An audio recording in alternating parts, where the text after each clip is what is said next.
Models का जो mean for model and experimental description का सेकंड पार्ट हम लोग स्टार्ट करते हैं, जिसमें हम लोग एक्सपेरिमेंटल डिस्क्रिप्शन को पढ़ेंगे। इससे पहले हम लोगों ने मॉडल डिस्क्रिप्शन और उसके जो की पॉइंट्स थे उनको डिस्कस कर लिया था। अब एक्सपेरिमेंटल डिस्क्रिप्शन हमारे पास क्या होती है।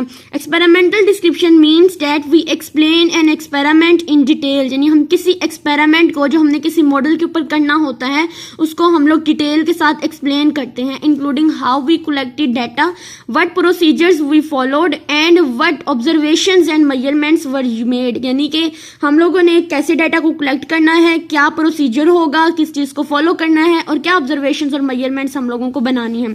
There are some common step in the experiment description following which we explain the experiment in detail. तो सबसे पहले इंट्रोडक्शन आ जाता है। Experimental description begin with an introduction in which we explain the purpose and objective of the experiment, यानी हमारा जो experimental description है वो उस चीज से स्टार्ट होता है कि हमने हमारे जो भी ऑब्जेक्टिव या एक्सपेरिमेंट होते हैं उसका पर्पस क्या है, उसको किस तरह से एक्सप्लेन करना है। ये हमारे एक्सपेरिमेंटल डिस्क्रिप्शन के अंदर जो है वो उसके इंट्रोडक्शन के अंदर इंक्लूड है। सेकेंड आ जाता है एक्सपेरिमेंटल डिजाइन।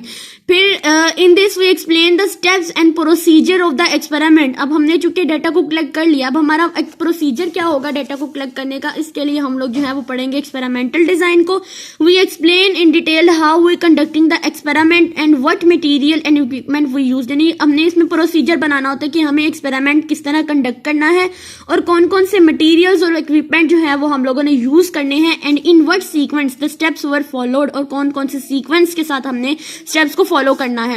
फिर थर्ड है data collection. Here we tells how we collected the data, we explain how we made observations and measurement and what instruments we use, यानी इसमें बताते हैं कि हमने डाटा को किस तरह से कलेक्ट करना है और हमें अपनी ऑब्जर्वेशंस क्या बनानी है, क्या मेजरमेंट करनी है और कौन कौन से इंस्ट्रूमेंट्स का यूज करना है, वो हमारे डाटा कलेक्शन के अंदर आ जाती है।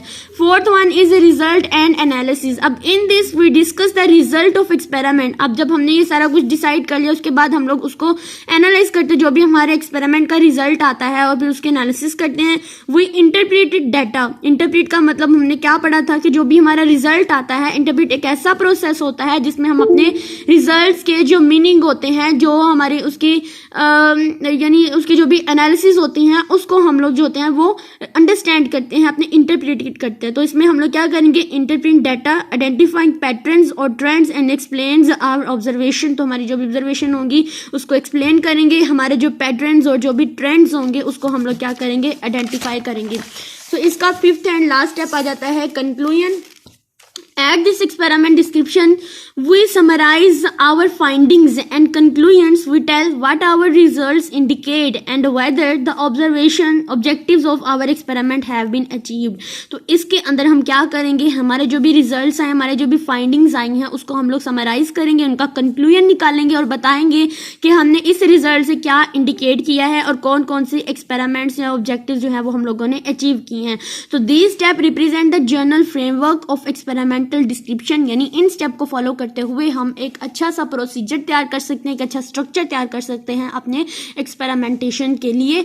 तो ये था हमारे पास हमारा मॉडल बिल्डिंग का मेथोडोलॉजीज के बाद वाला पॉइंट, और ये बहुत इंपॉर्टेंट भी है क्योंकि इसके अंदर हम लोग जो हो रहा है मॉडल डिस्क्रिप्शन और एक्सपेरिमेंटल डिस्क्रिप्शन के बारे में पढ़ रहे हैं और हमारे पेपर में इसके बारे में लॉन्ग क्वेश्चन भी पूछा जा सकता है।